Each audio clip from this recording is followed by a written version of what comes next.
ಅನರ್ಹರಿಗೆ guarantee ಲಾಭ ಸರ್ಕಾರದಿಂದ operation guarantee ಶುರುವಾಗಿದೆ. ಗೃಹಲಕ್ಷ್ಮಿ ಮತ್ತು ಗೃಹಜ್ಯೋತಿ ಯೋಜನೆಯ ಪರಿಷ್ಕರಣೆಗೆ ಸರ್ಕಾರ ಮುಂದಾಗಿದೆ. ಗ್ಯಾರಂಟಿ ಜಾರಿಯಾದ ಮೇಲೆ ಸರ್ಕಾರದಿಂದ ಮೊದಲ ಬಾರಿಗೆ ಪರಿಷ್ಕರಣೆಯಾಗ್ತಾ ಇದೆ. ಗ್ಯಾರಂಟಿ ಜಾರಿಯಾಗಿ 3 ವರ್ಷ ಆಗಿದೆ. 3 ವರ್ಷ ಆದ ಮೇಲೆ ಪರಿಷ್ಕರಣೆ ಶುರುವಾಗಿದೆ. ಗೃಹಲಕ್ಷ್ಮಿ ಯೋಜನೆಯಲ್ಲಿ 4.3 ಲಕ್ಷ ಫಲಾನುಭವಿಗಳಿಗೆ ಇನ್ನು ಮುಂದೆ ದುಡ್ಡಿಲ್ಲ.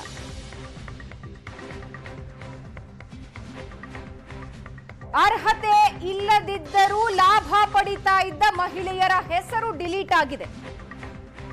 4.3 ಲಕ್ಷ ಜನರ ಹೆಸರು ಡಿಲೀಟ್. ವರ್ಷಕ್ಕೆ 1,000 ಕೋಟಿ ಉಳಿತಾಯ ಇದರಿಂದ ಆಗತ್ತೆ. ಗೃಹಲಕ್ಷ್ಮಿ ನಂತರ ಫ್ರೀ ವಿದ್ಯುತ್ ನೀಡೋ ಗೃಹಜ್ಯೋತಿ ಯೋಜನೆಗೂ ಸರ್ಜರಿ ಮಾಡ್ತಾರೆ.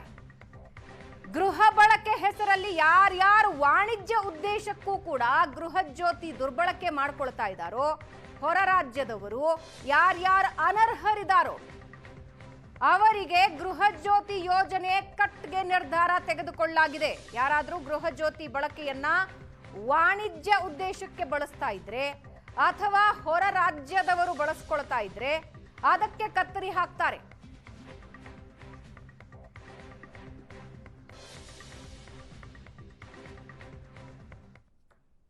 ಇನ್ನು ಸತ್ತವರ ಖಾತೆಗೆ 79.75 ಕೋಟಿ ಗೃಹಲಕ್ಷ್ಮಿ ದುಡ್ಡು ಜಮೆ ಮಾಡಿದೆ ಸರ್ಕಾರ.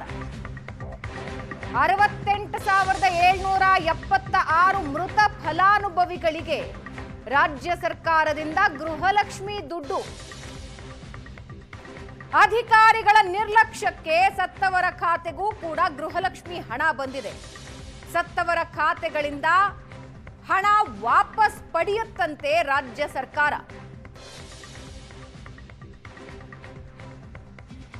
79 ಕೋಟಿ 75 ಲಕ್ಷ ಹಣ ವಾಪಸ್ಗೆ ಮಹಿಳಾ ಮಕ್ಕಳ ಕಲ್ಯಾಣ ಇಲಾಖೆ ಮುಂದಾಗಿದೆ. ಸತ್ತವರ ಖಾತೆಯಿಂದ ಈಗಾಗಲೇ ಬಹುತೇಕ ಹಣ ಡ್ರಾ ಆಗಿರೋ ಮಾಹಿತಿ ಇದೆ. ಡಿಲೀಟ್ ಆದ ಗೃಹಲಕ್ಷ್ಮಿಯರು ಯಾರ್ಯಾರ ಅಕೌಂಟ್ ಡಿಲೀಟ್ ಆಗಿದೆ? ಮೃತ ಮಹಿಳೆಯರು 1,95,000. ತೆರಿಗೆ ಪಾವತಿಸುವ ಮಹಿಳೆಯರು 1,96,000. ಆಧಾರ್ ಅಪ್ಡೇಟ್ ಯಾರ್ಯಾರು ಮಾಡಿಲ್ಲ ಅದು 20,000 ಮತ್ತು ಇತರೆ ಕಾರಣಗಳಿಂದ 20,000.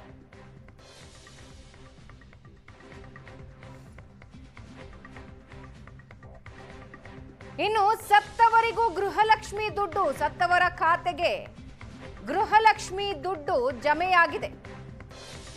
ಎಷ್ಟು? 79,75 ಲಕ್ಷ. 68,776 ಮೃತ ಫಲಾನುಭವಿಗಳು ಅವರಿಗೆ ರಾಜ್ಯ ಸರ್ಕಾರದಿಂದ ಗೃಹಲಕ್ಷ್ಮಿ ದುಡ್ಡು ಅಂದ್ರೆ ಅವರ ಖಾತೆಗೆ ದುಡ್ಡು ಹಾಕಿದ್ದಾರೆ ಅಧಿಕಾರಿಗಳು. ಅಧಿಕಾರಿಗಳ ನಿರ್ಲಕ್ಷ್ಯದಿಂದ ಸತ್ತವರ ಖಾತೆಗೂ ಕೂಡ ಗೃಹಲಕ್ಷ್ಮಿ ದುಡ್ಡು ಹೋಗಿದೆ. ಸತ್ತವರ ಖಾತೆಗಳಿಂದ ವಾಪಸ್ ಪಡೆಯುತ್ತಂತೆ ಸರ್ಕಾರ. ಆಲ್ಮೋಸ್ಟ್ 80 ಕೋಟಿ 79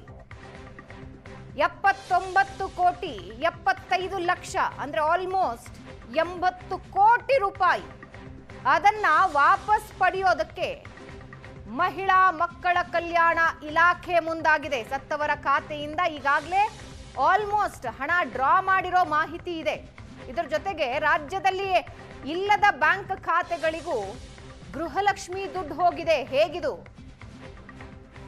ಆ ಬ್ಯಾಂಕ್ ಖಾತೆಗಳ ರಾಜ್ಯದಲ್ಲಿ ಇಲ್ಲವೇ ಇಲ್ಲ. ಗೃಹಲಕ್ಷ್ಮಿ ಫಲಾನುಭವಿಗಳು ಕರ್ನಾಟಕದವರಾಗಿರ್ಬೇಕು, ಕರ್ನಾಟಕದಲ್ಲಿ ವಾಸ್ತವ್ಯ ಹೂಡ್ತಾ ಇರಬೇಕು, ಅಕೌಂಟ್ ಕರ್ನಾಟಕದಲ್ಲಿರಬೇಕು. ಕರ್ನಾಟಕದಲ್ಲೇ ಅಕೌಂಟ್ ಇಲ್ಲ ಅವರ ಖಾತೆಗೂ ಕೂಡ ಗೃಹಲಕ್ಷ್ಮಿ ಹೋಗಿದೆ ಅಂದ್ರೆ ಹೊರ ರಾಜ್ಯದವರಿಗೆ.